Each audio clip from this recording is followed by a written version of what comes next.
Baik.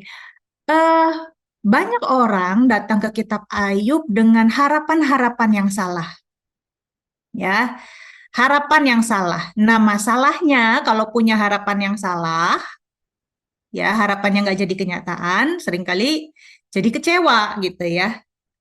Jadi mencari penyebab penderitaan, ya, atau bagaimana selesai cepat-cepat buru-buru lepas dari penderitaan dan akhirnya seperti Ayub yang dipulihkan lebih daripada keadaan sebelumnya, ya. Dan ketika orang membaca dari awal sampai akhir, lalu di bagian akhir itu membaca pidato-pidato Allah, membaca ya, ceramahnya Allah kepada Ayub gitu ya. Seolah-olah Allah itu Allah yang otoriter. Kamu lihat itu Lewiathan, kamu lihat begini ini, seolah-olah bilang aku ini Allah, kamu itu cuma manusia gitu. Jadi jawaban yang ditunggu-tunggu tuh nggak muncul, malah seolah-olah kelihatannya kok Allah otoriter ya. Semakin nggak ngerti gitu. Apakah kitab ini bicara seperti itu? Bahkan ketika Ayub akhirnya dipulihkan, tetap nggak ketemu jawaban. Ya, jadi kalau kita mencari jawab penyebab apa sih sebabnya, saya ini udah baik loh, atau setidaknya saya lebih baik daripada orang lain yang itu tuh lebih lebih jelek dari saya, yang itu tuh lebih buruk dari saya kelakuannya, kok baik-baik aja hidupnya. Saya atau bahkan misalnya kita klaim gini, saya ini udah habis-habisan untuk Tuhan. Kok seperti ini hidup saya? Nah, sebetulnya tidak ada jawaban yang pasti karena cara Allah bekerja pada setiap orang itu berbeda-beda. Ya, setiap orang kan berbeda-beda. Jadi nggak bisa dikotakan cara Allah bekerja. Ya, jadi saya mau beritahu bahwa kitab ini, walaupun namanya adalah kitab Ayub, kitab ini bukan tentang Ayub. Kitab ini bukan tentang Ayub, tapi kitab ini tentang Allah, tentang hikmat dan kebijaksanaan Allah. Bukan tentang Ayub. Karena kalau kita baca dalam kitab ini, misalnya di dalam kitab ini ada ya ada tokoh-tokoh yang jelek kan ya seperti istrinya Ayub gitu ya yang memprovokasi Ayub untuk meninggalkan Allah. Tapi ada tokoh-tokoh yang terkesan baik, tiga tiga sahabat Ayub, bahkan Ayub sendiri gitu ya. Tetapi misalnya tiga temannya Ayub yang memberi nasihat kepada Ayub, banyak kata-katanya yang salah, pemikirannya yang sama sekali salah. Bahkan Ayub sendiri itu sikapnya terhadap Allah itu salah. Makanya ditegur dia di bagian akhir. Sikap Ayub, kata-kata Ayub itu banyak yang salah. Jadi di sini kita tidak sedang belajar tentang Ayub, walaupun ini namanya kitab Ayub, tapi kita sedang belajar tentang karakter Allah. Jadi ini adalah kitab tentang Allah. Nah, kita mulai dulu dari kapan ditulis atau dan siapa penulisnya. Ya. Nah, Bapak Ibu, Saudara semua, ada perbedaan mengenai cara dokumentasi pada dunia kuno dengan dunia modern sekarang ini. Ya, dokumentasi, pencatatan, perekaman dulu kan nggak ada alat audio recording kan nggak ada ya, video recording nggak ada kan ya. Terus gimana dong kalau misalnya kita lihat baca kitab Ayub gitu ya, ini kan bentuknya itu kan suatu puisi sastra yang bahkan dalam bahasa Ibrani sendiri, bahasa Ibrani kuno, itu suatu sastra yang canggih, yang bahasanya tuh tinggi dibanding dengan kitab-kitab perjanjian lama lainnya. Nah, apa waktu itu ada pihak lain yang duduk di situ dan mencatat ya, menulis cepat gitu ya, pakai steno, tulisan steno, ada audio recording kan nggak ada ya. Nah, eh, kitab-kitab di dalam Alkitab Perjanjian Lama dari Kejadian sampai Maleakhi. Ya, eh, tidak ditulis dengan cara, oh ada kejadian ini tulis, ada kejadian itu tulis, tidak. Tapi seringkali berawal dari cerita turun-temurun, karena orang zaman dulu lebih cenderung mengandalkan bahasa lisan daripada tulisan. Ya. Tidak akrab dengan buku-buku, nggak ada dulu buku-buku banyak, kan nggak ada. Ya. Jadi sebagian besar kitab perjanjian lama tidak dimulai sebagai catatan, sebagai buku, tapi ucapan yang diturunkan turun-temurun. Kemudian ditulis dokumen-dokumen kecil, ya sedikit, sedikit, sedikit, sedikit, gitu. Dan kemudian dokumen-dokumen ini dikumpulkan dan disusun akhirnya menjadi sebuah kitab. Jadi itu hasil dari suatu proses yang panjang. Nah, kenapa? Karena zaman dulu orang menganggap ucapan lisan yang mereka dengar sendiri langsung itu lebih berotoritas daripada tulisan. Beda kan? Terbalik kan dengan zaman sekarang. Kalau zaman sekarang ngomong aja nggak bisa dipercaya, harus ada hitam di atas putih, harus ada tulisan, gitu kan? Misalnya, eh, pinjem uang ya, nanti saya bayar bulan depan. Kalau nggak ada hitam di atas putih kan orang nggak percaya gitu ya. Jadi harus, apalagi kalau itu uangnya besar, harus hitam di atas putih. Jual rumah ya, harus ada ininya, dokumennya gitu kan. Tapi zaman dulu justru kebalikan. Ya, justru orang itu lebih percaya dengan apa yang dia dengar secara langsung. Itu lebih berotoritas gitu ya. Nah, kitab Ayub itu pengecualian. Kenapa? Jadi kalau kitab-kitab perjanjian lama lainnya itu seperti itu, dari dengar, dengar, dengar, dikumpulin, kumpulin, akhirnya dijadikan satu gitu ya, jadi satu kitab. Tapi kitab Ayub ini rupanya tersusun secara sastra yang kompak. Memang kayak ada sengaja orang yang nulis. Nah, siapa penulisnya? Penulisnya kemungkinan besar orang Israel. Kenapa? Karena di situ ada kata-kata Yahweh, ada monoteisme. Orang zaman itu selain bangsa Israel masih politeisme. Dan Ayub itu bukan orang Israel atau orang Yahudi, bukan. Banyak yang menafsirkan bahwa Ayub itu kemungkinan orang Edom, keturunan Esau. Ya. Dan orang-orang selain orang Israel itu lebih ke politeisme. Tetapi Ayub dikesankan dia adalah monoteisme. Nah, ini kan ada teologinya, ada kepercayaannya, ada imannya orang Israel kan di sini. Ya. Nah, Ayub hidup di sekitar zamannya Bapak Abraham hidup. Kenapa? Ya, misalnya dari penggunaan uang kesitah gitu ya. Penggunaan uang kesitah yang kok sama ya dengan ketika Yakub membeli tanah di Sikem. Kemudian penghitungan harta dengan ternak, ya, bukan dengan uang gitu ya, tapi dengan ternak. Nah, kemudian juga misalnya keimaman ayah dalam keluarga. Ya, kalau zamannya Musa itu kan keimaman itu kan orang Lewi. Tapi ini kan terkesan bahwa Ayub itu menjadi imam di dalam keluarganya. Jadi ini Ayub itu kira-kira hidupnya itu ya sekitar bapak-bapak leluhur Abraham, Ishak dan Yakub.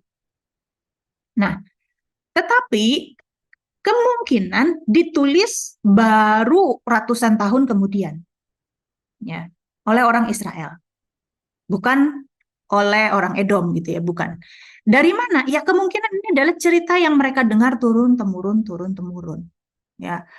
Nah, Ayub dikatakan orang yang berasal dari tanah Uz, ya daerah yang nggak tahu di mana, mungkin di daerah Edom, gitu ya.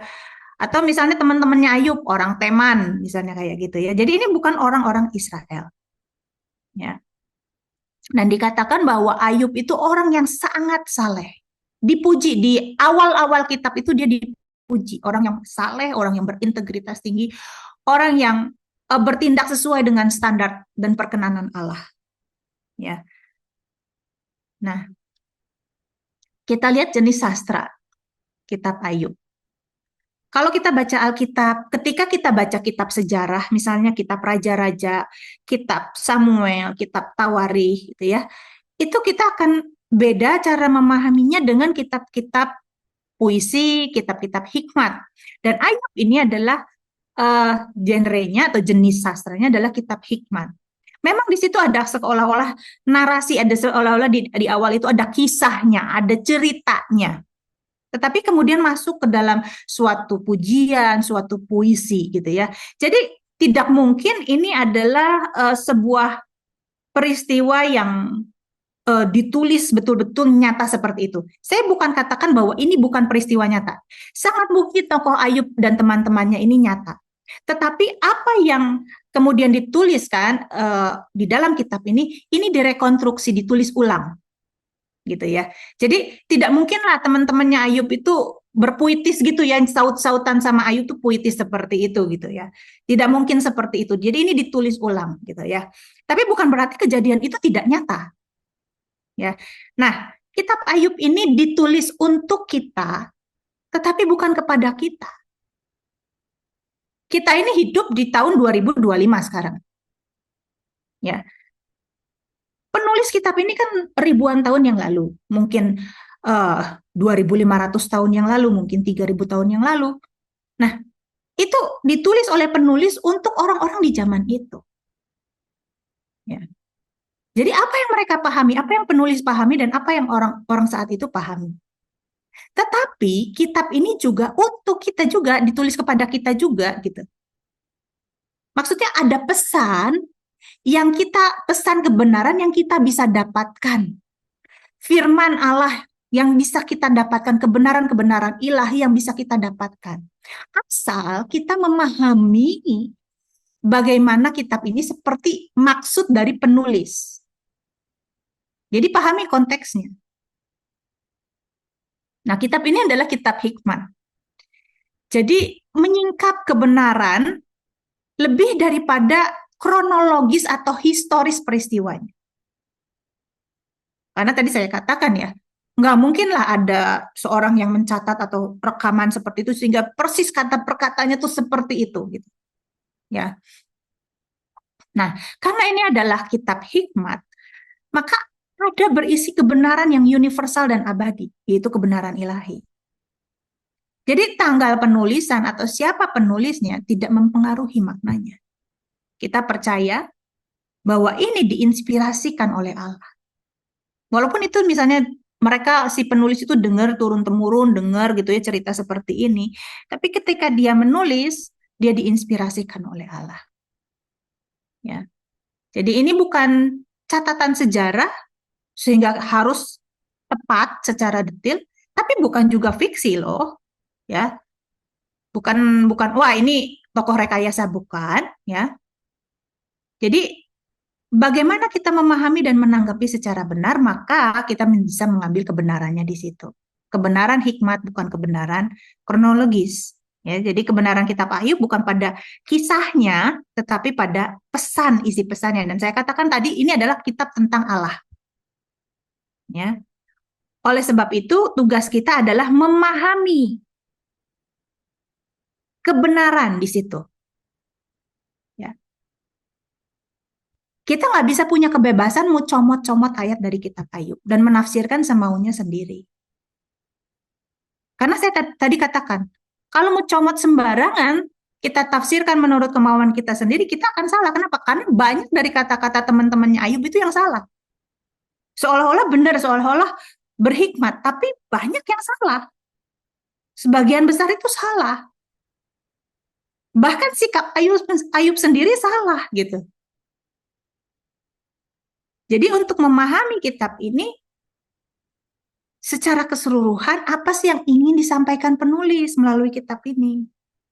Nah, baru setelah kita paham, kita bisa mengambil kebenaran dari situ, bukan asal comot. Ya. Nah, jadi ini bukan buku tentang Ayub, ya, karena ada kata-kata Ayub yang salah. Bukan untuk mencari penyebab penderitaan atau bagaimana terhindar dari penderitaan, tapi tentang kebijaksanaan Allah. Bagaimana berpikir tentang Allah ketika kita menderita? Ya, penderitaan pasti selalu menyakitkan dan membingungkan. Dan kita ingin tahu kenapa supaya kita selesai. Oh, kita cari tahu penyebabnya, terus kita atasi penyebabnya dan kita lepas dari penderitaan gitu kan. Tetapi kitab Ayub tidak dimaksudkan memberi jawaban itu. Ayub sampai sampai akhir, Ayubnya sendiri kita yang membaca mungkin bisa mengetahui, tapi Ayubnya sendiri sampai akhir dia nggak ngerti kenapa. Ayub yang mengalami penderitaan sampai akhir, bahkan dia ditegur dengan sikap hati yang salah. Sampai akhir dia tidak mengerti. Nah, di situ kita bisa belajar bahwa kadang kala kita akan tidak mengerti penyebab kita menderita. Tapi yang mau diajarkan di sini adalah bagaimana kita menyikapi penderitaan dan tidak berpikir dengan salah tentang Allah ketika kita menderita. Jangan sampai ya kita menderita bukan karena tidak bersalah, tapi kita menjadi bersalah karena kita menderita. Saya ulangi ya, kadangkala kita menderita bukan karena kita bersalah atau berdosa, seperti Ayub. Kadangkala kita menderita bukan karena kita bersalah atau berdosa. Banyak yang seperti itu. Tapi yang mau diingatkan di sini, jangan sampai kita menjadi berdosa, jangan sampai kita menjadi bersalah karena kita menderita. Karena kita tidak tahu cara menghadapi penderitaan. Karena kita berpikir salah bahwa Allah tidak adil ketika kita menderita dan di situ kita berdosa. Ya, ketika kita menderita gimana sih sikap kita sama Allah? Apakah kita menyalahkannya seperti Ayub? Saya udah benar, Tuhan nggak adil. Menjauh daripadanya atau tetap percaya kepadanya. Ya. Jadi kitab ini adalah bagaimana mau mengajar kita bagaimana kita percaya akan kebijaksanaan Allah. Yang bahkan dari sudut pandang kita, kok kayaknya kebijakan ini nggak bijaksana ya? Kok kayaknya tindakan Allah ini nggak bijaksana ya? Saya udah baik, saya udah benar. Banyak orang yang buruk di luar sana kok tidak mengalami apa yang saya alami. Karena iman sejati adalah percaya ketika kita nggak tahu jawabannya. Kalau kita udah tahu jawabannya, kalau kita bisa melihat masa depan, kita bisa melihat seluruh hidup kita, kita sudah tahu kita mau kemana dan bagaimana akhirnya, kita nggak perlu iman lagi, kita nggak perlu percaya lagi dong. Tapi ketika kita tidak tahu apa yang akan terjadi, ketika kita tidak tahu jawaban, namun kita masih tetap percaya dan setia, itulah yang namanya iman sejati. Jika kita sudah tahu semua alasan, semua rencana Allah, nggak perlu lagi yang namanya pengharapan dan iman. Kepercayaan justru dibutuhkan saat kita bingung, saat kita tidak mengerti. Justru terbukti ketika kita ragu. Dan ketika kita nggak mampu menjelaskan hidup ini. Ketika kita dalam keadaan yang rapuh. Justru di situ iman yang murni, kesetiaan yang sejati. Jadi kitab Ayub ini bukan untuk kita memahami semua rahasia Allah, karena ada hal-hal yang tetap tersembunyi di dalam Allah. Tetapi untuk percaya kepadanya bahkan ketika kita nggak mengerti. Jadi kitab Ayub adalah tentang kebenaran, kesetiaan, kepercayaan kepada Allah, kesalehan kita daripada tentang penderitaan. Ya. Ini kan seperti misalnya dibuka di dalam kitab Ayub ini dialog antara setan dengan Allah. Apakah Ayub melayani Allah tanpa pamrih? Nah, misalnya kayak gitu kan. Ya. Apa sih yang memotivasi seseorang untuk hidup benar itu? Apakah karena berkat? Kita mau hidup benar, kita mau ikut Allah dengan setia karena berkat, karena janji berkat. Kalau kita hidup benar karena berkat, berarti motivasi kita yang keliru. Berarti justru kita tidak benar karena motivasi kita setia pada Allah itu salah. Itu sebuah transaksional. Kita kan nggak mau ya punya temen yang kalau ada baiknya, kalau baiknya tuh sama kita, kalau ada manfaatnya gitu ya. Kalau kita baik sama dia, dia mendapat keuntungan gitu ya. Terus dia mau baik sama kita, itu kan friend for benefit kan. Kita kan nggak mau punya teman yang kayak gitu. Atau misalnya ya, kita nggak mau punya misalnya pasangan gitu ya, atau orang tua nggak mau punya menantu yang yang matre gitu kan. Cinta karena ya itu tadi benefit, karena keuntungan. Transaksional, kan kita nggak mau. Jadi kalau kita ikut Tuhan dengan pamrih, itu bukan mengikut Tuhan yang benar. Dan satu-satunya untuk membuktikan adalah penderitaan. Ujian untuk membongkar motivasi itu adalah penderitaan. Apakah di dalam kitab Ayub ini, apakah kesalehan Ayub, kebenaran Ayub itu sejati atau hanya demi keuntungan pribadi? Jadi kitab ini tidak akan mengajarkan bagaimana luput lepas dari penderitaan, tapi mengajarkan bagaimana setia, bagaimana percaya, bagaimana setia kepada Allah, percaya kepada Allah, dan percaya kepada kebijaksanaannya ketika kita menderita. Menerima dengan sabar segala yang Tuhan izinkan dan bukan memberontak kepadanya. Kita diajak taat kepada Allah karena Dia Allah, bukan karena transaksional, bukan karena Ia memberi keuntungan, memberi perlindungan, memberi berkat-berkat. Karena Allah itu kan bukan mesin pemberi berkat, atau bukan kayak Doraemon ya, yang kita datang, aku ingin begini, aku ingin begitu, terus Tuhan kabulkan. Ya, kitab Ayub menolong kita untuk melihat bagaimana hikmat Allah dan Allah bekerja. Nah, latar belakang penulisan. Jadi, kitab Ayub ini kemungkinan ditulis di zaman pembuangan. Dari mana kesimpulan itu? Dari sebuah teologi yang mirip. Ya, jadi ada kemiripan di setiap zaman itu. Misalnya di zaman Musa, bapak-bapak lalu, ya zaman Musa, zaman hakim-hakim, zaman kerajaan. Ya, zaman Musa, zaman hakim-hakim, zaman kerajaan, zaman sebelum pembuangan. Itu kebenaran itu adalah kebenaran yang kolektif. Kebenaran kolektif itu gini, gini. Jadi eh, satu bangsa itu dianggap ya kalau salah salah semua, kalau benar benar semua. Ya, identitas mereka itu ada pada bangsanya, family-nya, sukunya, kayak gitu ya. Kebenaran yang kolektif, kelompok, gitu ya. Makanya misalnya di dalam Keluaran 34 ayat 7, ada ayat yang mengatakan bahwa Allah membalaskan kesalahan bapak-bapak kepada anak-anaknya, kepada keturunan yang ketiga dan keempat. Kita lihat misalnya ketika Israel berjalan di padang gurun. Ketika mereka memberontak, tentu kan tidak semua yang memberontak ya.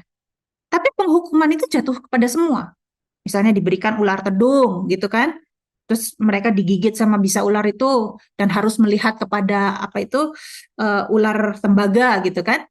Nah itu kan jadi salah-salah semua, ditolong semua gitu. Kebenarannya itu kelompok. Makanya dikatakan kesalahan bapak-bapak dibalaskan kepada anak cucunya. Tapi di zaman pembuangan itu berubah teologinya.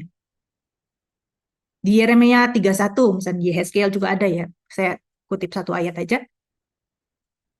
Ayat 29-30. Pada waktu itu orang tidak akan berkata lagi, ayah-ayah makan buah mentah dan gigi anak-anak menjadi ngilu. Melainkan setiap orang akan mati karena kesalahannya sendiri. Ada perubahan teologi di sini. Ya, nggak lagi kesalahan bapak dibalaskan kepada anaknya.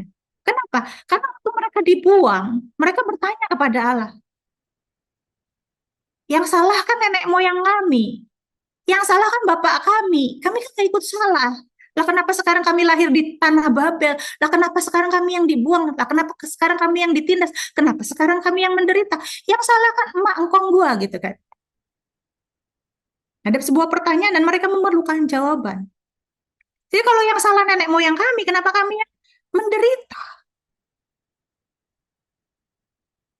Jadi ketika mereka mengalami krisis teologis yang besar, mempertanyakan tentang Allah, maka ada sebuah teologi baru yang mereka temukan.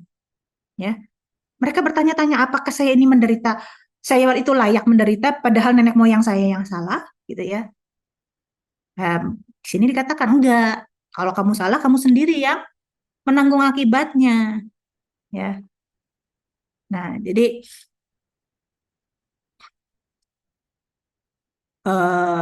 kitab Ayub juga seperti itu. Ayub itu bilang, loh, Apakah saya salah sehingga saya dilayak dihukum? Itu kan pertanyaan Ayub, sama kan? Ya. Jadi ini kitab yang ditulis di zaman pembuangan berdasarkan apa? Dari teologi yang sama. Ya. Nah, di sini kitab-kitab di zaman pembuangan ini hendak menjawab tentang siapa Allah, bagaimana karakter Allah, bagaimana kasihnya, bagaimana keadilan. Nah, kitab Ayub tentu itu adalah inspirasi ilahi. Tetapi kalau kitab ini ditulis oleh penulis sebagai suatu naskah rekonstruksi, bukan betulan kata-kata teman-temannya Ayub kayak gitu ya. Seindah puisi itu saut-sautan sama Ayub, kan nggak ada ya orang ngobrol sama temennya mau menghibur temennya yang sedang berduka itu pakai bahasa puitis gitu kan nggak mungkin gitu ya. Jadi ini sebuah naskah rekonstruksi gitu ya. Bagaimana kita beriman bahwa kitab ini diinspirasikan Allah? Karena kan ada kata-kata dan sikap Ayub yang salah, ada kata-kata tiga teman Ayub yang salah. Bahkan kata-kata istri Ayub, apakah itu diinspirasikan oleh Allah? Kata-kata istri Ayub yang menyuruh Ayub untuk mengutuki Allah. Ya. Nah, Allah adalah sumber dari kebenaran pesan, bukan sekedar kata-kata manusianya. Jadi kita nggak perlu berpikir bahwa Allah menginspirasi perkataan istri Ayub, bahkan perkataan setan gitu ya. Tetapi bahwa Allah menginspirasi seluruh penyusunan kitab ini untuk menyampaikan kebenaran. Contoh di Alkitab ada ya, saya kasih contoh supaya ilustrasi supaya Bapak Ibu Saudara memahami. Kesalahan Daud memperkosa Batsheba ditulis di dalam kitab suci. Dan itu inspirasi Allah kan? Tapi apakah Daud itu terinspirasi Allah untuk memperkosa Batsheba? Kan bukan begitu maksudnya. Tapi keseluruhan dari kisah itu kita bisa mengambil hikmat dan kebenaran. Jadi kita baca dulu keseluruhan, bukan ambil ayat satu ayat. Oh, Daud memperkosa Batsheba, kita boleh ngambil istri orang lain. Bukan gitu maksudnya. Tidak boleh asal comot. Kita baca keseluruhan kisah itu, kemudian kita mengambil kebenaran di dalamnya. Oh, kalau bikin salah nih kayak Daud nih memperkosa Batsheba. Anak cucunya salah semua karena mereka meneladani. Anak-anak kita akan melihat sikap kita dan meneladani. Kita lihat kan, setelah Daud memperkosa Batsheba, kehidupan Daud semakin turun. Anak-anaknya berantakan. Amnon mati, Absalom mati, Adonia mati. Saling bunuh-bunuhan. Nah, itu kan dari semuanya itu kita mengambil itu ya, mengambil kebenaran itu. Begitu juga kitab Ayub ini. Di sini dipaparkan nih salahnya Ayub, nih salahnya istrinya Ayub, nih salahnya teman-temannya Ayub. Jadi bukan untuk kita meniru cara berpikir yang salah, tetapi kita jadi belajar bedain yang benar dan yang salah. Cara manusia berpikir keliru tentang Allah. Dan kita itu banyak yang seperti Ayub ini loh. Ya harusnya orang benar itu kan dijaga sama Tuhan. Kalau Tuhan baik, dan Tuhan ingin orang menjadi baik, orang menjadi benar, ya seharusnya orang benar itu dijaga sama Tuhan, dan orang fasik itu menerima ganjaran. Nah gitu kan? Sama kan cara berpikir kita seperti Ayub dan teman-temannya. Ya. Jadi tugas kita bukan mengutip ayat gitu ya, tapi yang mana nih yang kebenaran dan hikmat Allah? Kesimpulannya tuh gimana? Ya. Nah, karena ini diinspirasikan oleh Allah, maka ini memiliki otoritas, memiliki hak bicara, memiliki hak untuk mendidik kita, membenarkan pengertian kita, meluruskan pengertian kita, dan kita wajib tunduk kepada kitab suci ini, karena memiliki otoritas sebagai kitab yang diilhamkan Allah. Kita nggak boleh pilih-pilih sebagian dan menolak bagian yang lain. Comot-comot aja semaunya kita, ini kayaknya bagus nih, gitu ya. Nggak boleh. Ya. Tapi kita harus mencari kebenaran apa yang terkandung di dalamnya. Ya. Dan disinilah bagaimana Allah bekerja dan bagaimana Dia tidak bekerja begitu caranya. Ini cara Allah bekerja dan ini bukan cara Allah bekerja. Ya, misalnya Allah itu bukan Allah yang transaksional, tetapi Allah yang berbelas kasihan, Allah yang berhikmat. Dan kita harus berpikir dengan bijak dan rendah hati di hadapan misteri Allah. Ya, bagaimana karakter Allah? Nah, tujuan kitab Ayub ini ditulis. Ya. Tujuan kitab ini adalah untuk menantang kesalahpahaman konsep transaksional. Bagaimana berpikir dengan benar ketika kita menderita. Jadi tujuan kitab Ayub adalah untuk menolong kita memandang Allah sebagai pribadi yang dapat dipercaya, yang layak diandalkan. Bahkan dalam saat-saat paling gelap dalam hidup kita. Kita tidak seharusnya berpikir bahwa kebijakan-kebijakan Allah itu kebijakan yang keliru atau tidak adil. Ya. Karena itulah yang seringkali lewat di kepala kita ketika segala sesuatu berjalan dengan salah. Kita cenderung cari kambing hitam dan pengen menyelesaikan itu supaya kita cepat-cepat lepas dari penderitaan. Dan Allah seringkali jadi pihak yang paling gampang untuk disalahin. Ya. Bagaimana kita menyelidiki kebijaksanaan tentang Allah? Kalau kita berpikir Allah lah yang berdaulat menentukan segala sesuatu dan Allah lah yang menyebabkan penderitaan. Karena dia Allah gitu ya. Pada akhirnya kalau kita baca kitab Ayub dengan salah, kita akan bisa berpikir, wah ini kan Allah lagi nantangin Ayub nih. Gua Allah, lu kan manusia. Udah diem aja lu gitu kan. Seolah-olah seperti itu. Bukan.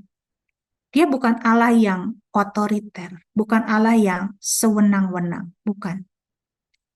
Memang ada terkesan seperti itu. Aku adalah Allah. Kamu bisa nggak mengatur semesta ini? Kamu bisa nggak? Memang di situ ada bahwa dia adalah Allah. Tapi bukan bermaksud untuk, udah kamu diam aja. Kalau gua Allah, gua bisa melakukan semuanya. Bukan. Bukan.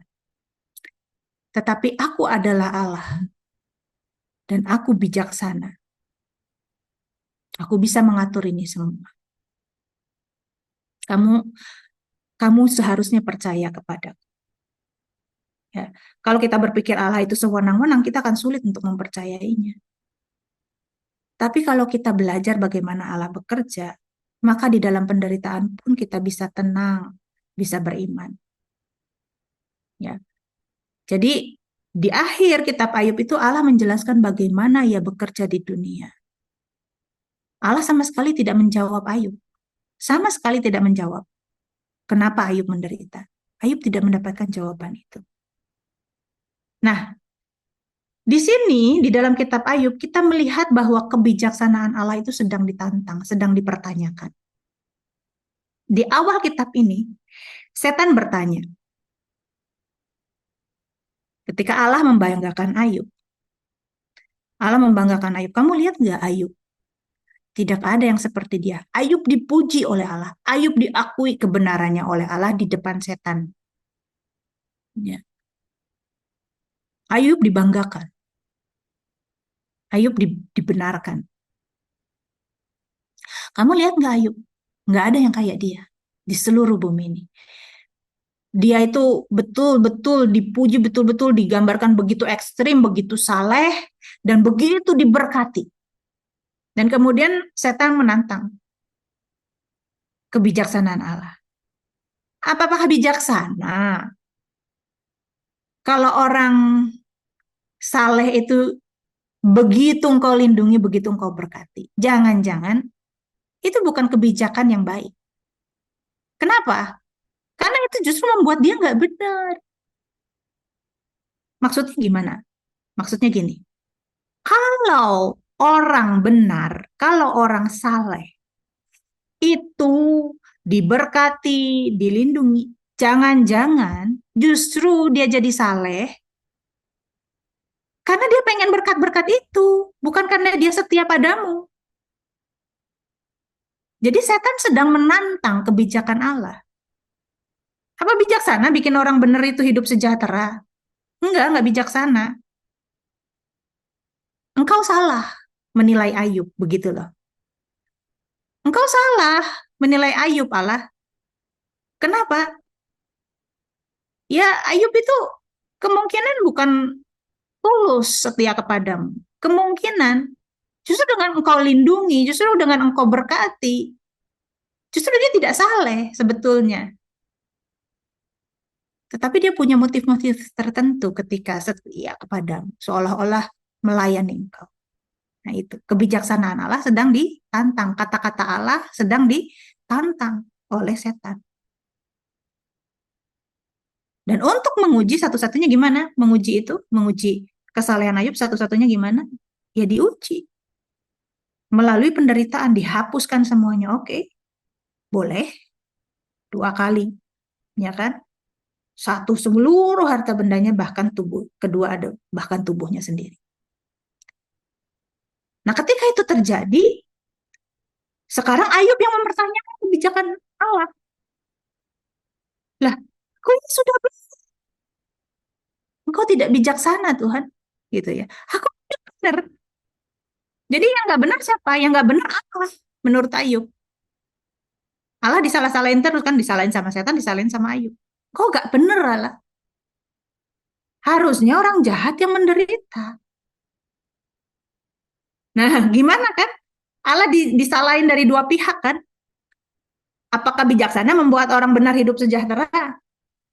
Nggak bijaksana. Ya, jangan-jangan kamu itu bikin gitu justru ngerusak orang itu. Jadi orang itu tuh nggak tulus. Jadi orang itu tuh nggak benar sebenarnya, kata setan. Nah, ketika itu dilakukan, oke, Allah lakukan. Sekarang Ayub yang menantang kebijaksanaan Allah. Loh, aku ini udah benar, salah apa? Ayub membela dirinya di hadapan Allah. Ayub, sepanjang kitab Ayub, Ayub tidak minta dipulihkan. Teman-temannya Ayub bilang, udah kamu bertobat aja, udah ngaku aja salah. Nanti kamu dipulihkan. Nanti kamu, dengan kamu ngaku salah, semuanya balik lagi. Dengan kamu bertobat, semuanya balik lagi. Jadi teman-temannya Ayub memang punya pola pikir transaksional. Udah ngaku aja salah, lu salah memang. Jadi ngaku aja, supaya semuanya balik lagi. Tujuannya apa? Tujuannya adalah kesejahteraan. Tujuannya adalah kemakmuran. Itu yang ada di pikiran teman-temannya Ayub. Udah ngaku aja salah. Ayub nggak mau sekedar ngaku salah. Nggak mau. Nggak mau sekedar dipulihkan. Nggak mau. Bukan itu tujuannya. Gampang sih. Ya udah ngaku aja gitu kan. Itu solusinya. Udah solusi gampang. Ngaku aja lu salah. Lu bertobat. Semuanya balik lagi. Harta lu semuanya balik lagi. Tapi Ayub bilang bukan itu yang aku cari. Yang Ayub cari apa? Dia dibela. Dia benar. Diakui kebenarannya. Bukan sekedar balik hartanya. Tidak. Bukan itu yang Ayub pentingkan. Tapi Ayub ingin benar, diakui benar di hadapan Tuhan. Maka dia membela dirinya. Aku nggak salah. Aku nggak perlu bertobat. Meminta ampun atas dosa-dosaku karena aku nggak merasa salah. Apa yang aku salah? Apa? Apa? Tunjukin mana yang salah? Nggak ada. Jadi aku minta aku ditunjukin benar. Dibela benar. Dengan begitu dia mengatakan Allah tidak bijaksana karena saya benar, saya menderita. Dan di situ Allah menjawab Ayub. Ketika kebijaksanaan Allah digugat. Ini bukan soal adil, nggak adil. Ayolah, engkau nggak adil dong. Banyak orang lebih jahat dari saya, senang-senang aja tuh. Saya tuh baik, gitu ya. Ayub tuh ingin dibenarkan, bukan ingin dipulihkan hartanya, bukan. Ingin dibenarkan di hadapan Allah. Teman-temannya bilang, udah kamu ngaku aja salah, nanti kamu dipulihkan hartamu. Enggak, bukan begitu. Bukan itu yang aku mau, kata Ayub. Aku ini cuma ingin dibela benar di hadapan Allah. Karena aku benar, apa salahku? Enggak ada. Nah, ketika Ayub menggugat kebijaksanaan Allah, Allah menjawab, memang kamu ngerti kebijaksanaan itu seperti apa? Nah, ketika Allah menjawab seperti itu, akhirnya Ayub bisa bisa mengerti. Oh ya, engkau Allah, aku manusia, engkau maha bijaksana. Tetap beriman dengan tenang, itu maksudnya. Sama seperti kisah Abraham kan, ketika Abraham itu ditantang untuk mempersembahkan Ishak. Ini kan ada pertanyaan yang serupa. Apakah Abraham taat itu karena mengasihi Allah atau karena berkat yang dijanjikan? Jadi selama Ayub hidup makmur, kita nggak tahu apakah dia benar-benar saleh atau dia saleh karena ingin menikmati berkat-berkat Allah. Satu-satunya cara untuk mengetahuinya adalah mencabut berkat-berkat itu. Dan inilah yang sering orang salah pahami tentang penderitaan. Oh, pasti penderitaan itu karena kita berdosa. Pasti karena ada yang salah. Introspeksi deh, kenapa kamu sampai punya penyakit ini? Introspeksi deh, kenapa sampai kamu bangkrut? Introspeksi diri deh, kenapa sampai begini begitu? Kita jadi seperti teman-teman Ayub yang ngejudge, yang tidak punya belas kasihan, yang sok tahu tentang penderitaan. Begitu juga ketika Tuhan Yesus ditanya oleh murid-muridnya. Ketika ada orang buta dari lahir. Tuhan Yesus ditanya oleh murid-muridnya. Guru, siapa yang berdosa? Orang ini atau orang tuanya? Nah itu kan ya, sama kan konsepnya seperti di perjanjian lama, bahwa Allah akan membalaskan dosa orang itu kepada keturunan yang ketiga dan keempat. Nah, pertanyaan murid-murid ini gini, siapa yang berdosa? Orang ini sampai sampai buta ini siapa yang berdosa? Kalau yang berdosa adalah orang tua, ya, kenapa kok dia yang menderita gitu? Kenapa kok dia yang buta? Tapi kalau dia yang salah dan dia harus menanggung hukumannya, ya, masalahnya dia buta sejak lahir. Kapan dia berdosanya gitu kan? Jadi kan konsepnya mereka berarti ini orang tuanya dong yang salah karena dia buta sejak lahir. Kan nggak sempat buat dosa dulu, lahir udah buta gitu kan. Seolah-olah udah lahir udah kena konsekuensinya, lahir udah kena hukuman gitu. Jadi kayaknya nggak mungkin dia yang berdosa sampai dia buta karena dia buta dari lahir. Kalau gitu kemungkinan adalah orang tuanya yang berdosa, dia yang nanggung hukuman. Tapi Tuhan Yesus bilang, kamu salah berpikir. Bukan orang tuanya, bukan dia, tapi supaya pekerjaan Allah dinyatakan. Inilah cara Allah bekerja. Atau misalnya gini, waktu ada orang yang darahnya dikorbankan sama Pilatus, atau orang yang tertimpa menara, ya. Atau sang kamu, itu orang-orang yang kena musibah itu yang darahnya dikorbankan sama Pilatus, orang-orang yang ketimpa menara itu, kamu pikir orang itu dosanya lebih berat daripada orang-orang yang nggak kena musibah? Kamu pikir begitu sehingga mereka layak kena musibah seperti itu? Enggak, bukan soal itu. Bukan soal apa sebabnya mereka terjadi seperti itu. Tapi tujuannya. Supaya kamu melihat peristiwa itu dan menjadikan peringatan buat kamu. Tujuannya. Bukan penyebabnya. Sama kan? Orang buta itu bukan penyebabnya. Siapa siapa yang menyebabkan dia begini? Siapa? Siapa? Dosa dia atau dosa? Bukan, tujuannya adalah supaya pekerjaan Allah dinyatakan untuk orang yang buta itu. Nah, untuk orang yang kena musibah itu, tertimpa menara, tujuannya ini menjadi peringatan buat kamu. Jadi, seringkali kita tidak menemukan penyebab, tapi Allah itu nggak iseng. Allah itu penuh bijaksana. Dan kalau Tuhan izinkan sesuatu terjadi dalam hidup kita,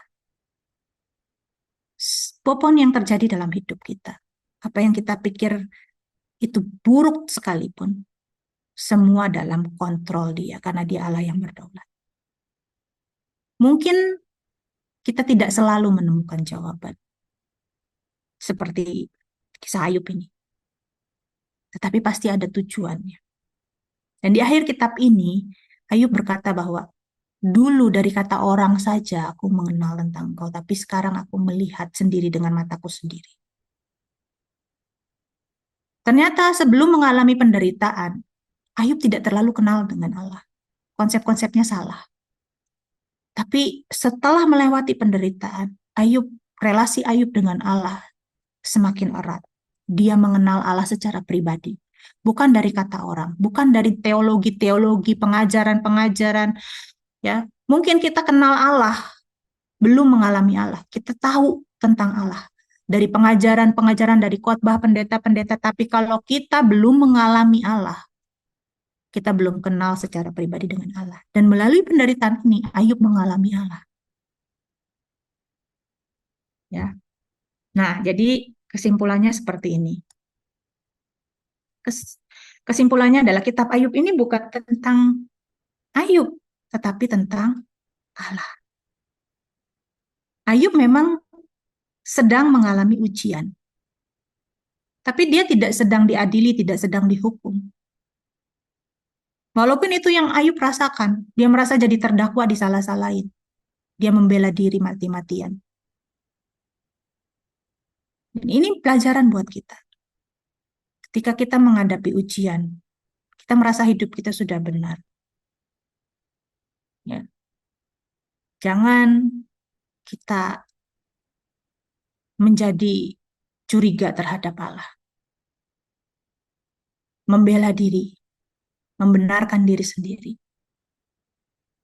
Ya. Jadi kitab ini adalah tentang hikmat Allah, bukan tentang soal keadilan. Ketika kita bilang, harusnya Allah adil. Kalau begini Allah nggak adil. Ketika kita bilang harusnya Allah adil, kita seolah-olah mengatakan ini Allah dan ini adil, dan Allah harus tunduk pada standar keadilan. Ya kan? Harusnya Allah adil. Seolah-olah ada sesuatu yang di luar diri Allah. Adil ini sesuatu di luar diri Allah. Dan Allah harus tunduk pada yang namanya keadilan. Dan kita punya konsep keadilan itu sendiri. Ya. Kalau kita bilang Allah itu adil, maka kita punya konsep tentang adil dan Allah harus tunduk kepada adil.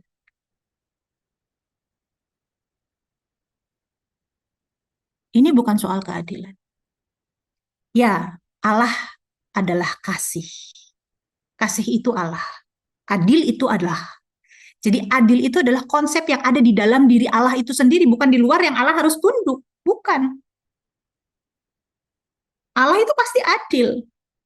Allah itu Allah itu kasih. Allah adalah kasih. Allah itu Allah yang adil, bukan di luar, tapi di dalam dirinya dia itu seperti itu, dia itu bijaksana. Ya. Jadi jangan kita buat konsep itu sendiri dan kemudian Allah harus tunduk pada konsep itu. Kitab ini bukan tentang penyebab penderitaan atau bagaimana cepat-cepat lepas dari penderitaan, tapi bagaimana kita bersikap tentang Allah ketika kita menderita. Jangan sampai kita memang menderita bukan karena kita salah, tapi kita jadi salah karena kita tidak bisa menyikapi penderitaan dengan benar. Jadi kitab ini adalah tentang kebenaran, kesalehan, kesetiaan, integritas daripada tentang penderitaan. Ya. Walaupun kitab ini namanya kitab Ayub, tapi tokoh utamanya adalah Allah. Nah, banyak orang mengira Ayub adalah pembelaan atas ketidakadilan Allah. Allah tidak perlu dibela. Dia perlu dipercayai. Allah tidak perlu dibela. Sehingga mencari penyebab-penyebab itu kan pembelaan. Allah menegaskan bahwa Allah itu bijaksana. Kalau kita baca kitab Ayub, kita bisa memiliki semua informasi dari bahkan suatu kejadian yang ada di surga yang tidak diketahui Ayub. Tapi Ayub sendiri, kita belajar dari pribadinya Ayub. Ayub tidak tahu apa yang terjadi. Ada percakapan di surga, apa yang terjadi semuanya itu. Ayub nggak ngerti. Nah, ini yang kita pegang. Bahwa kadangkala kita mungkin nggak ngerti dan nggak menemukan jawaban seperti Ayub. Tapi Allah punya tujuan, pasti. ya. Kita diajak untuk taat kepada Allah bukan karena berkat-berkatnya, tetapi karena dia pribadi yang layak dipercaya. Nah, 2 minggu depan kita akan lihat isi dari kitab Ayub.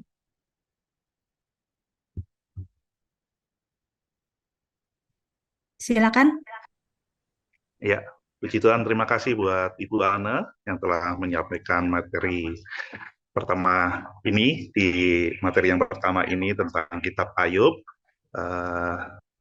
Kita belajar sama-sama saat ini untuk kita tidak boleh transaksional sama Tuhan. Tujuan utama hidup kita seharusnya hidup kita ini hidup yang berkenan kepada Tuhan, bukan hidup yang benar supaya hidup sejahtera atau supaya kita diberkati. Apapun yang terjadi dalam kehidupan kita, mungkin nggak sesuai dengan apa yang kita mau, tetapi percaya saja Tuhan kontrol kehidupan kita semuanya. Oke, tidak berlama-lama, kita langsung saja masuk ke dalam Q&A pada pagi hari ini, karena yang bertanya sudah banyak, semoga waktunya cukup dan bisa terjawab semuanya. Ibu Ana, saya langsung bertanya, Ibu, bagaimana respon kata kita yang tepat ketika orang berkarakter baik dan tidak baik tertimpa musibah yang sama? Kadangkala kita kalau yang tidak baik selalu kita ngomong itu karena karma.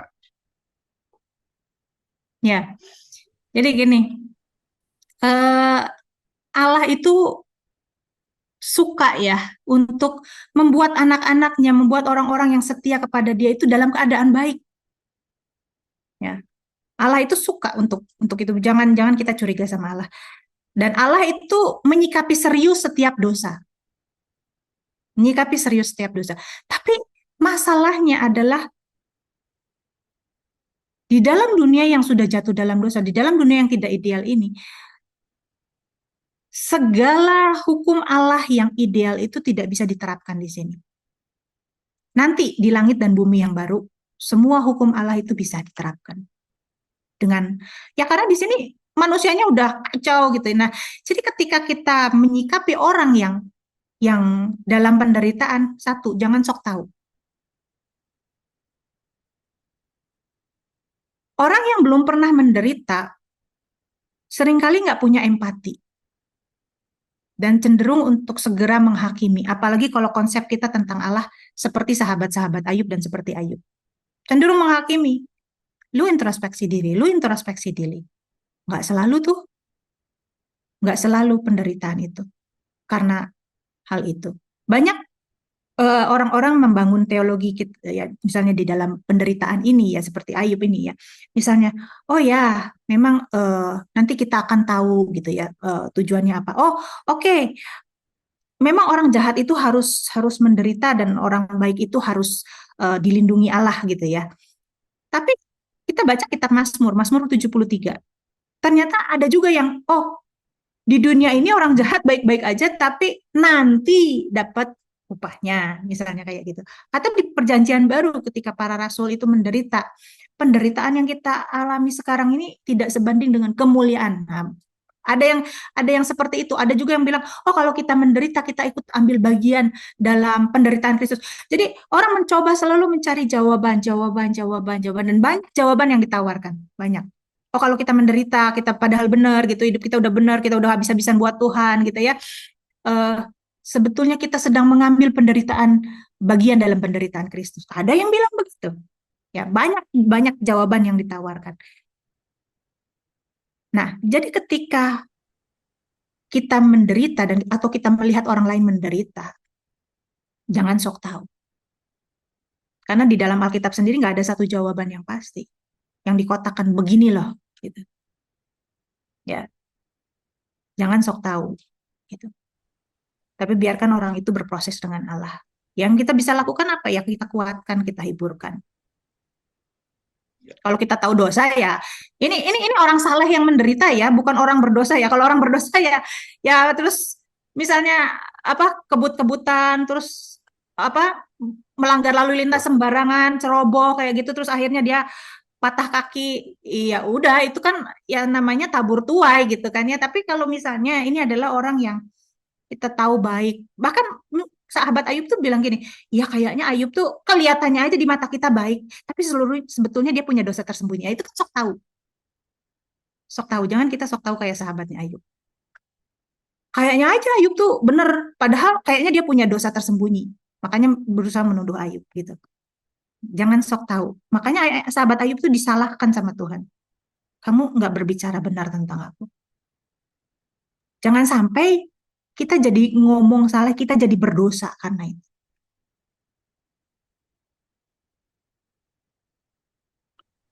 Ya, silakan.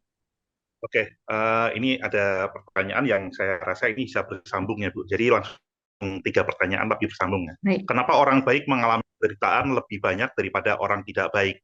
Kalau Allah mengasihi orang baik, kenapa banyak orang yang semakin dekat Tuhan semakin banyak menderita?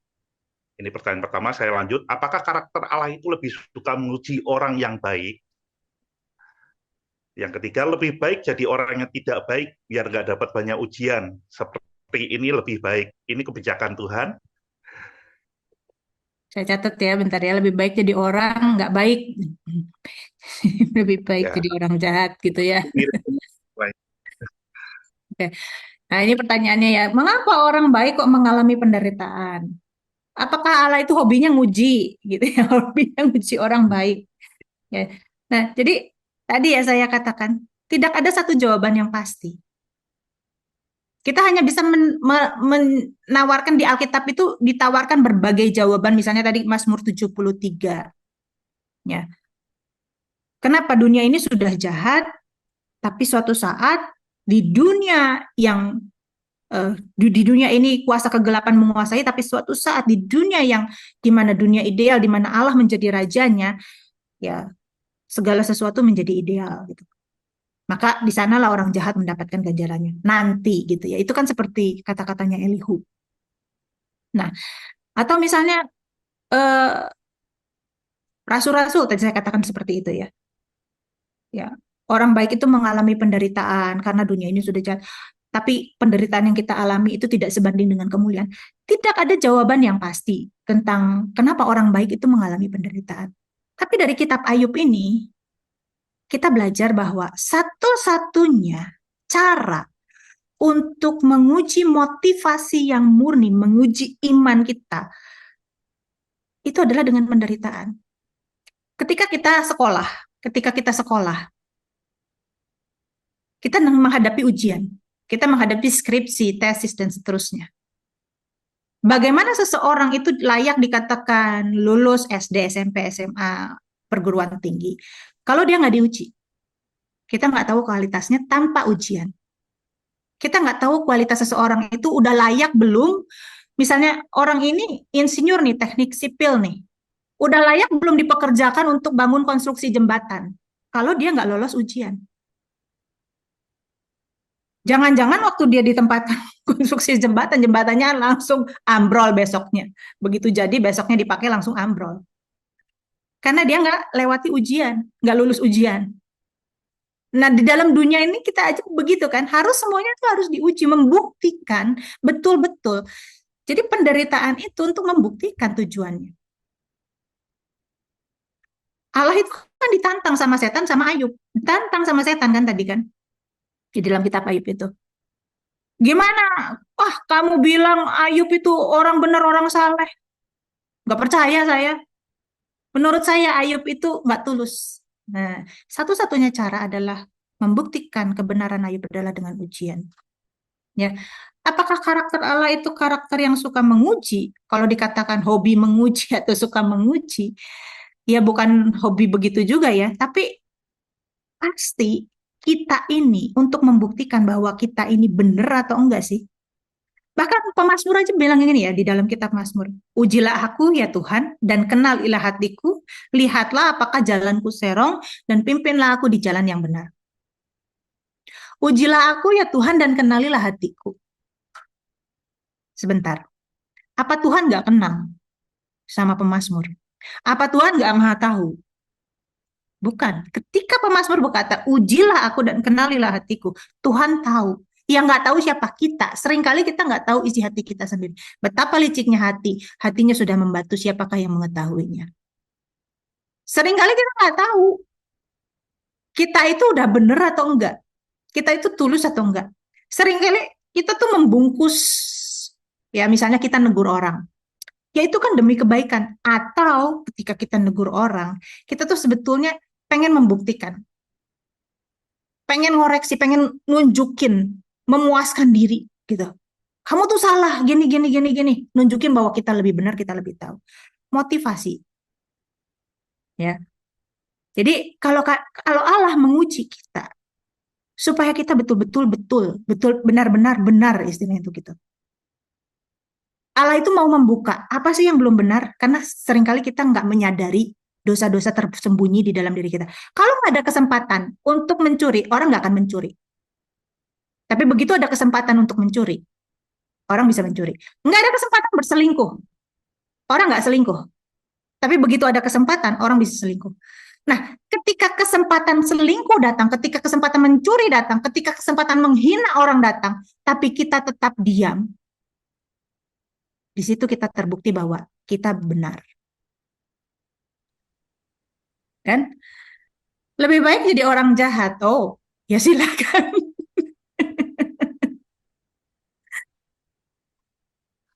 Silakan. Ya, Allah tapi setiap dosa itu dengan serius loh. Jangan dikira memang nggak ada ganjaran. Silahkan, jangan main-main dengan Allah. Allah menyikapi setiap dosa dengan serius. Bukan nggak serius, dengan sangat serius. Ya, orang saleh aja Tuhan sikapi dengan serius supaya tambah saleh. Supaya motivasinya benar, lurus. Apalagi orang jahat. Tapi kalau mau berani begitu ya silakan. Lebih baik jadi orang jahat. Oke. Oke, Oke. terima kasih Bu. Ya, ini pertanyaan berikutnya. Dalam konteks Ayub, mana yang lebih tinggi hierarkinya? Menjadi baik atau menjadi benar? Dalam konteks Ayub, mana yang lebih tinggi hierarkinya? Menjadi baik atau menjadi benar? Nah, eh gini. Kadangkala konsep kita tentang kebaikan itu adalah konsep dunia ini ya. Jadi kalau konsep Allah sama aja, baik dan benar itu sama aja. Tapi masalahnya di dalam dunia yang sudah jatuh dalam dosa, kadangkala kita melihat apa yang baik, tapi kita nggak tahu benar atau salah. Begini, ketika kita kasih sesuatu sama pengemis di jalan, baik nggak? Baik. Ketika kita sumbang orang yang nggak kerja, ya, yang pengangguran, kita sumbang, kita kasih duit buat makan, baik nggak? Baik. Tapi tidak selalu apa yang kita lihat baik itu benar. Kita kasih uang terus-menerus sama orang pengangguran, baik, baik, benar nggak? Jadi seringkali apa yang kita pandang baik di dalam dunia ini belum tentu benar di mata Allah. Kalau di hadapan Allah, baik dan benar itu sama. Itu karakternya Allah, baik, benar, kasih, adil, itu semua di dalam dirinya. Makanya ketika kita, misalnya seperti kisah Ayub ini ya, kita lihat, wah nggak adil. Padahal ya Allah itu adil gitu. Tapi kita punya konsep keadilan sendiri. Ini nih, konsep adil ini begini. Ini konsep baik tuh begini. Ini konsep benar tuh begini. Itu kan kita sudah membangun itu sendiri kan. Itu kan yang dimakan Hawa. Itu kan yang dikonsumsi Hawa di dalam pohon kehidupan itu kan seperti itu. Punya konsep sendiri tentang baik dan jahat. Memilih sendiri konsep baik dan jahat manusia itu ketika jatuh dalam dosa. Ya. Jadi kalau dikatakan hierarki baik dan benar, bukan, konsep kita sama konsep Allah itu seringkali kita tuh salah konsep gitu loh. Udah nggak punya pengetahuan tentang kebenaran, jadinya salah memandang itu. Bisa bisa dipahami nggak Pak? Ya, Ya, ya. oke, lanjut Pak. Oke, selanjutnya, ya, bagaimana menyikapi jika orang baik dan benar sampai akhir hidupnya pun tetap menderita di mata dunia?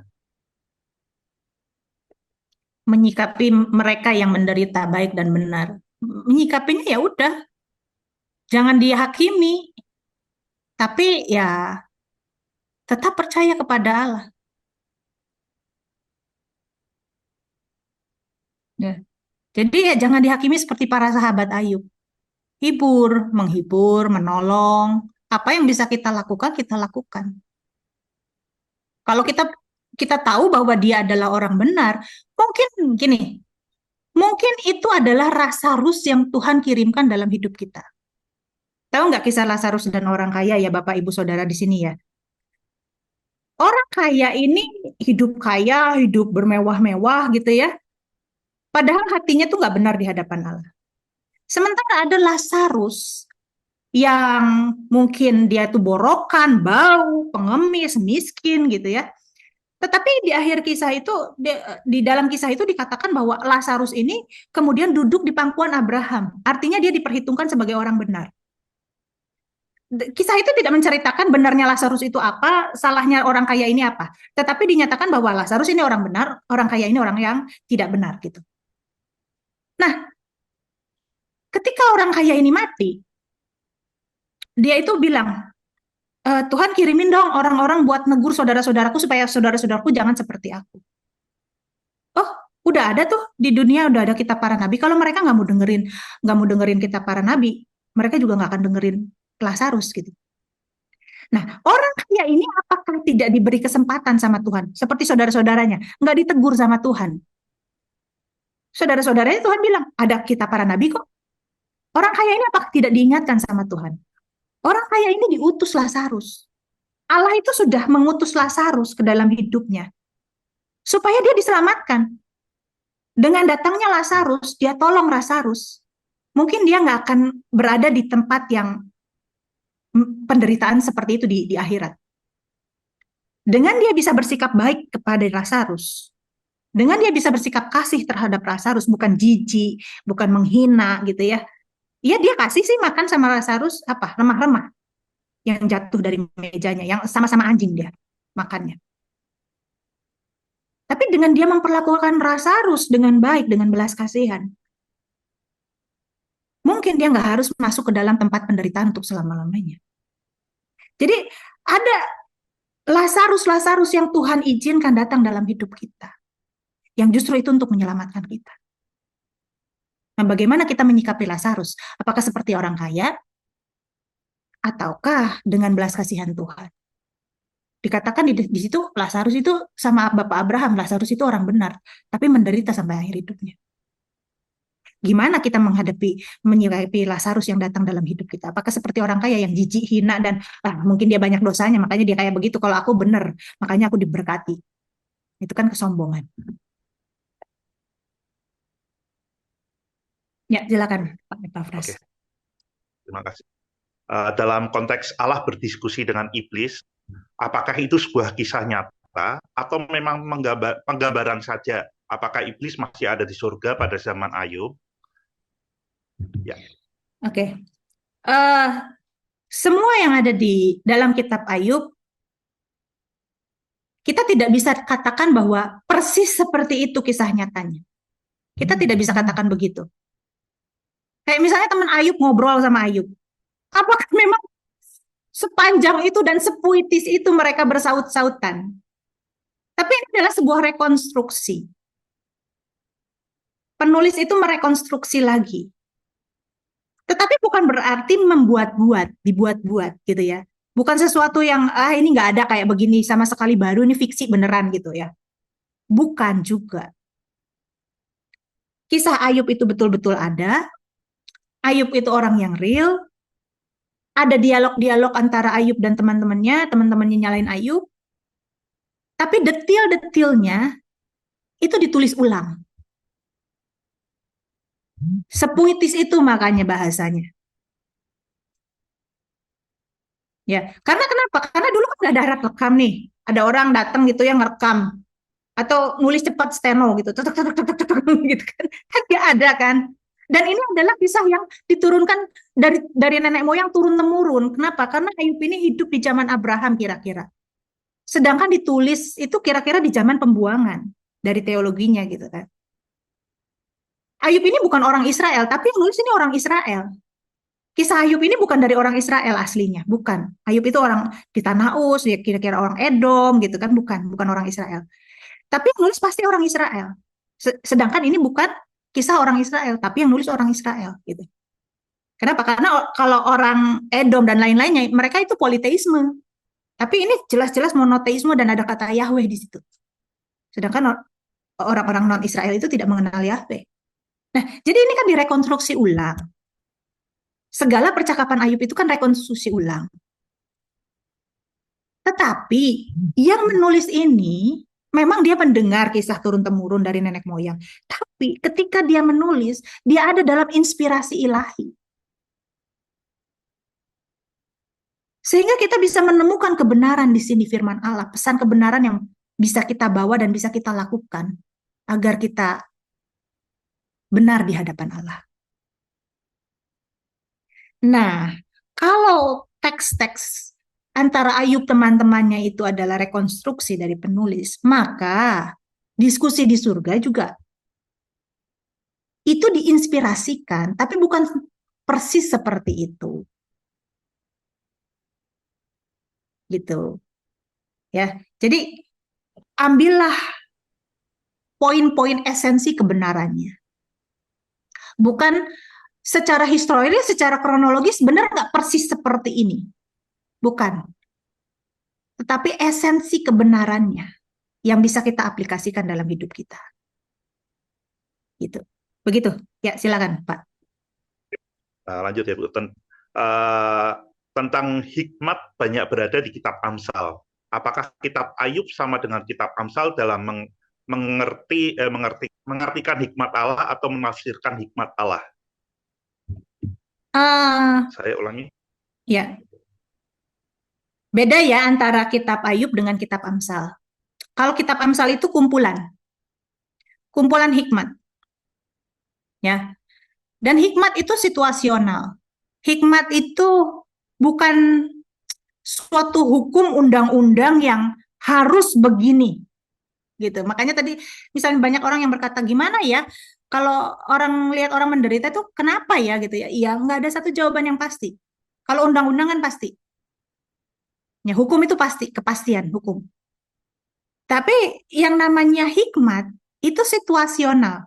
Maka kita lihat di dalam Amsal misalnya. Ada dua ayat yang bertentangan padahal itu banyak ayat-ayat yang kontradiksi di situ. Misalnya gini. Janganlah menjawab orang bodoh menurut kebodohannya. Jadi nggak boleh berdebat sama orang bodoh gitu kan. Janganlah menjawab orang bodoh menurut kebodohannya supaya engkau jangan menjadi sama seperti dia. Jadi kalau ada orang bodoh berdebat sama kamu, lebih baik diam, lebih baik tinggalin daripada kamu sama gilanya sama dia, gitu kan. Bahasa sehari-harinya gitu kan.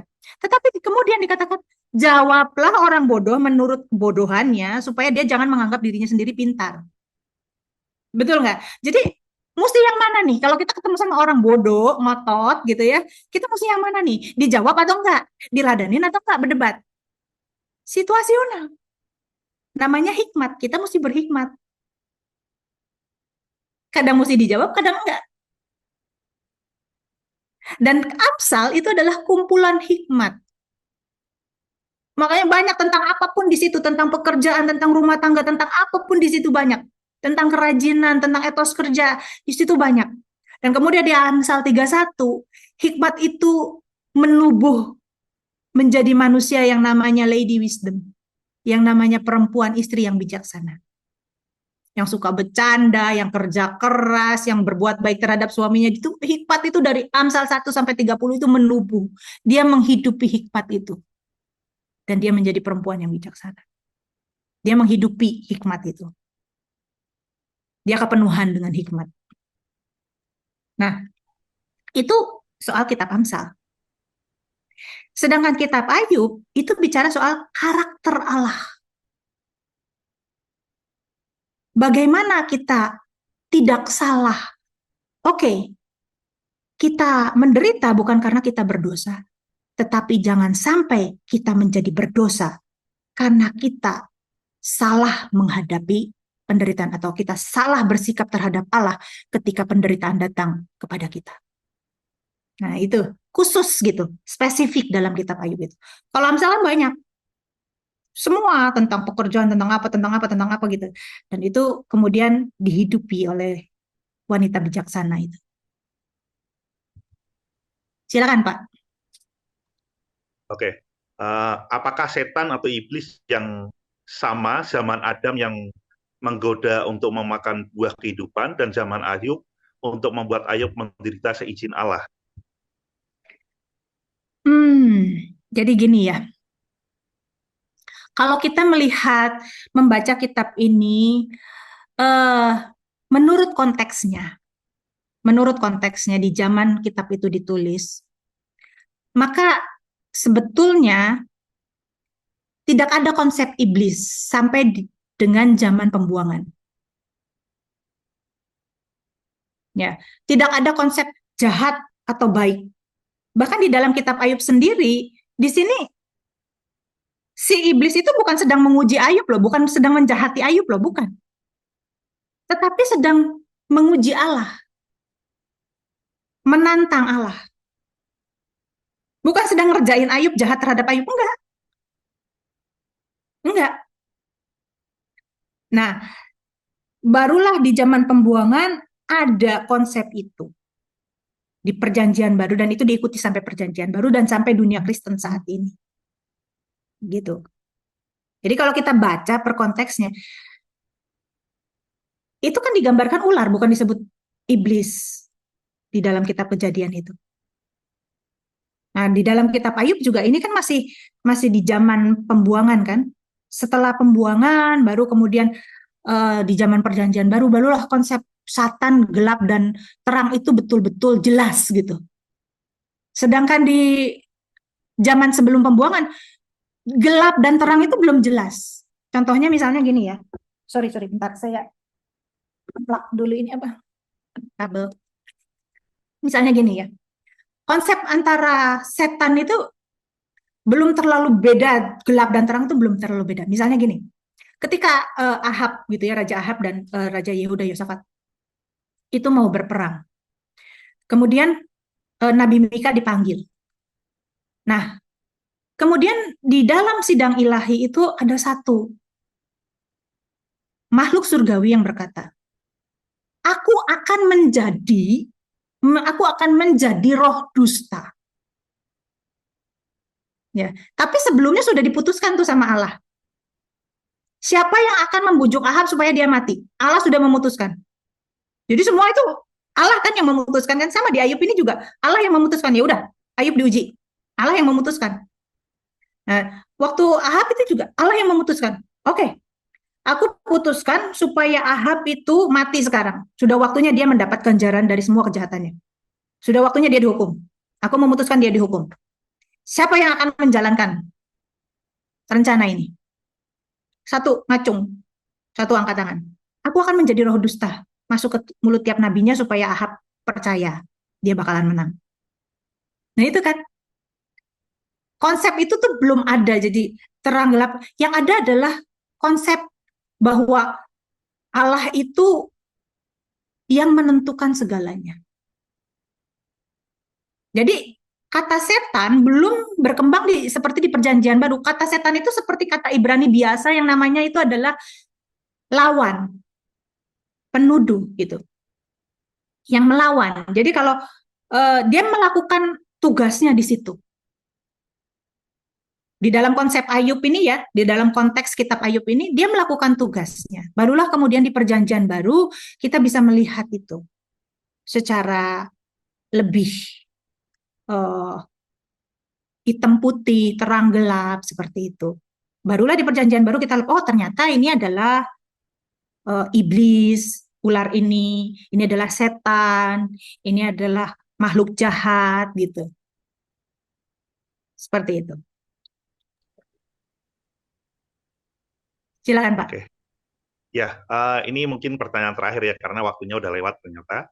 Apakah benar ada pemahaman di Alkitab bahwa karena kesalahan orang tua kita, maka kutuk akan menimpa ke keturunan ketiga dan keempat?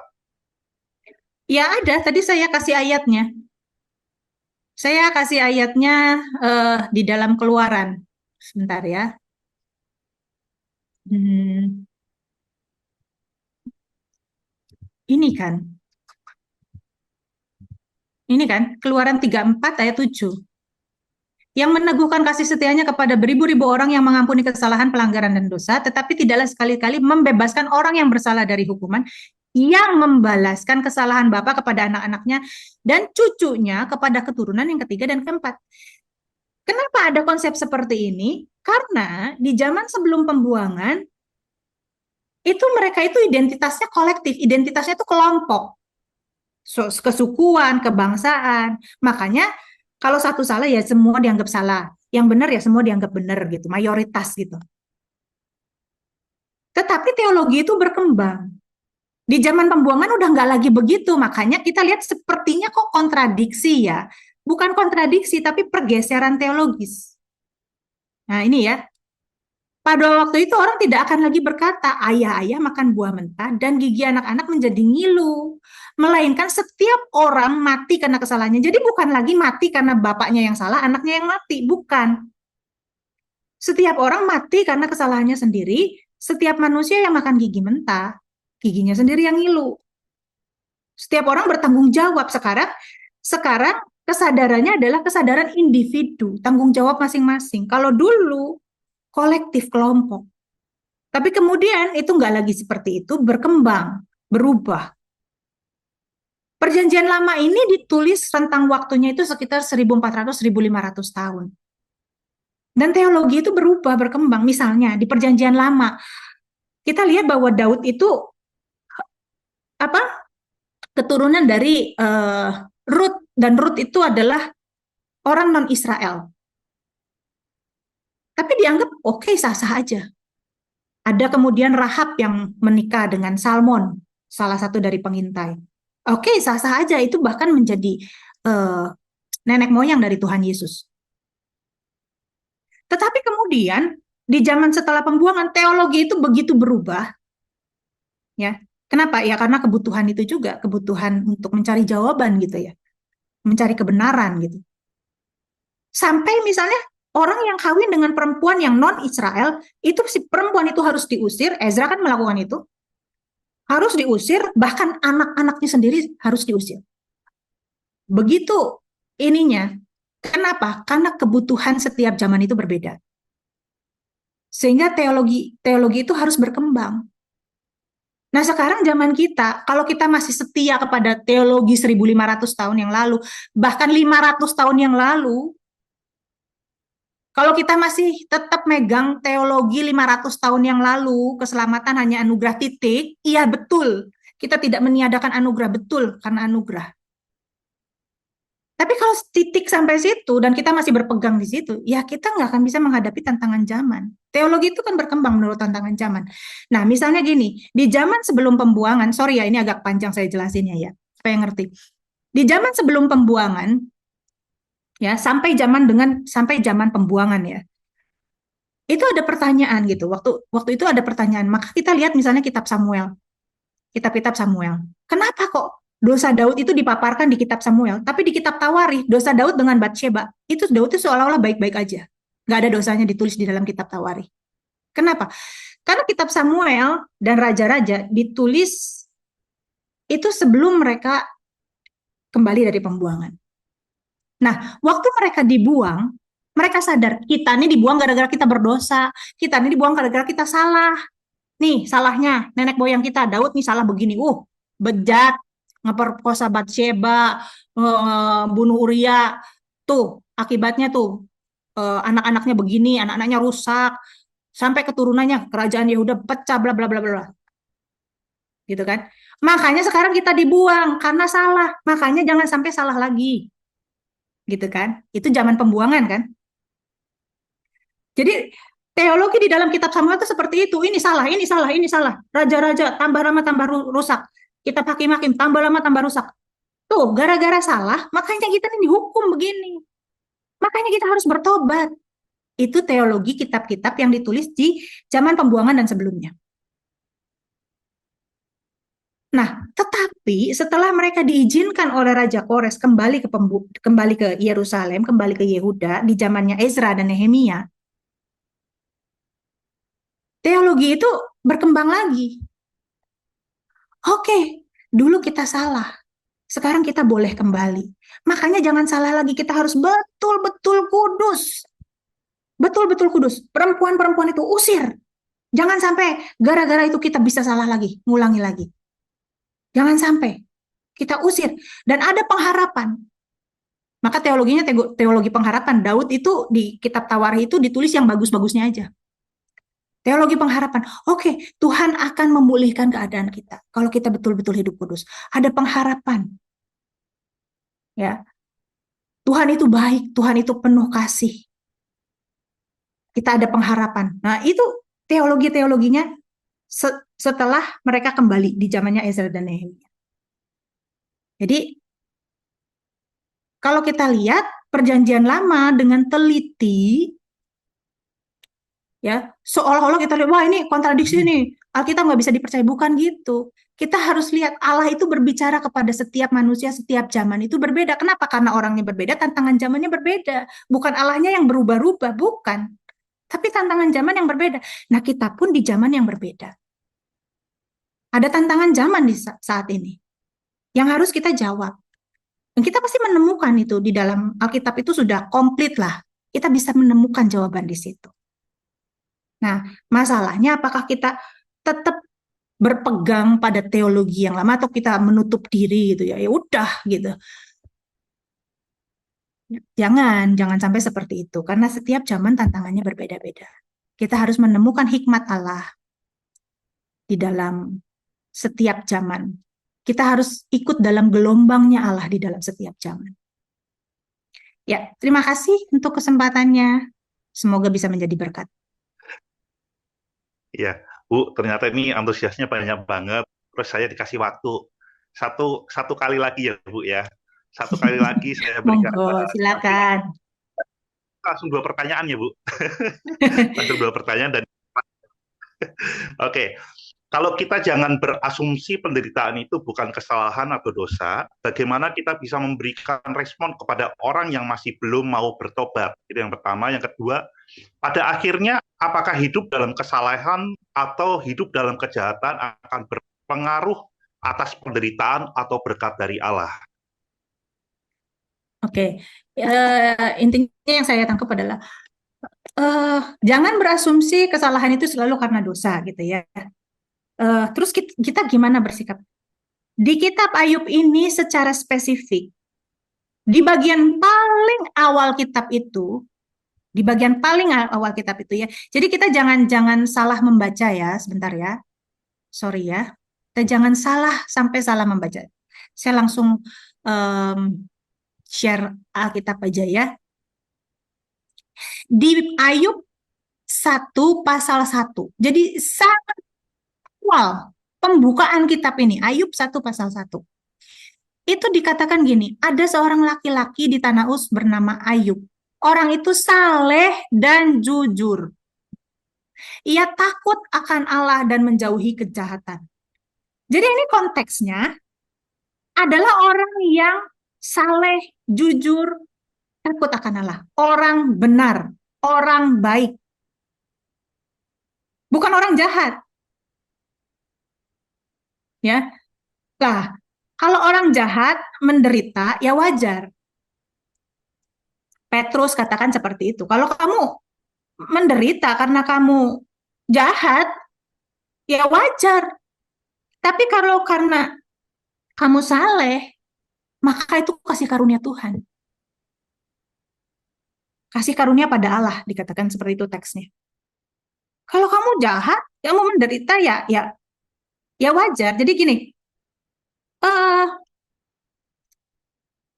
tidak selalu penderitaan itu karena kesalahan. Tapi bukan berarti kita meniadakan itu sama sekali. Ya bisa jadi kita menderita karena kesalahan. Iya dong. Kita nggak bijaksana sama uang. Terus kita pinjol. Akhirnya kita dikejar-kejar penagih utang. Dipermalukan, dan lain sebagainya, dan lain sebagainya. Kita kehilangan. Kita gadein PKB mobil kita gadein rumah kita kehilangan mobil, kita kehilangan harta. Iya, kita menderita karena memang salah. Ya itu memang wajar. Tapi tidak selalu. Jadi kitab ini sedang menunjukkan, bukan sedang menunjukkan orang jahat itu nggak akan mendapat ganjarannya. Bukan. Sekali lagi, Tuhan serius menyikapi dosa-dosa manusia. Tuhan serius dengan dosa. Tetapi kitab ini sedang bicara konteksnya, kadang-kala orang yang saleh dan jujur juga diizinkan menderita gitu loh. Dan jangan kecewa ketika itu terjadi. Ini bukan bicara soal orang jahat. Orang jahat mendapatkan ganjarannya, itu wajar. Itu harus. Entah sekarang, entah nanti di dunia yang akan datang. Kalau di Mazmur 73 kan nanti di dunia yang akan datang. Itu pasti. Tetapi kitab ini sedang bicara, ini loh, ada orang yang salah. Jadi dari awal kita harus baca konteksnya dulu. Jangan salah. Ini orang saleh, orang jujur, dia takut akan Allah, dia menjauhi kejahatan. Ya. Nah, kalau ada orang jahat, memang menderita gitu ya. Ya, pertama, apakah itu bagian kita menasehati dia? Satu, kita punya otoritas nggak atas dia? Misalnya gini, apakah itu adalah anak kita? Kalau anak sebagai orang tua, kita punya otoritas menasehati. Kalau teman, kalau pendeta kepada jemaat, kita punya otoritas. Pemimpin komsel, kita punya otoritas. Tapi kalau teman, apakah dia itu cukup akrab dengan kita? Atau sekedar kita kenal aja? Beda kan ya?